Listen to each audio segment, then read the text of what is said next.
Помните, после того, как началось то уголовное дело против Текибаева, когда показания дал Леонид Маевский, а потом его старый сторонник, спонсор ОВД Абдрахманов, им нужна была какая-то сказка, чтобы оправдать себя, что вот они якобы пострадали за борьбу с Атамбаевым.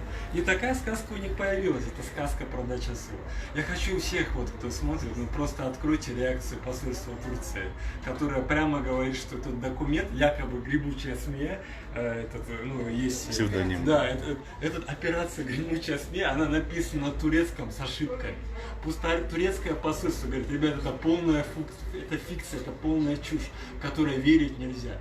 И поймите, ну вот просто для меня вот это настолько бредовая история, что я... И потом, сначала что говорил Текибаев? Что мы там типа якобы перевозили нашу электротехнику, что-то в этом, да? Потом в недавнем интервью он приходит, что в эти чайники Атамбаевы прятали золото. Это умалишенный идиот, никакой дачасу, ну как это можно выдумать? После того, как посольство Турции уже опровергло это, после того, как, извините меня, этот самолет, он-то был зарегистрирован, получается, там уже выходили, кто владельцы груза, Japan Tobacco Company, которая как бы сюда проводила вот частью электротехники. То есть, зажигалки. Даже зажигалки, извините, электронные зажигалки с USB встроенным приводом. Там все, что имеет ценность выше, все телефоны, смартфоны, которые вы держите в руках, они сюда прибывают в Кыргызстан по авиасообщениям. Когда такая сказка просто выходит, и люди в нее верят, это просто чудовищно, как-то даже тупо выглядит.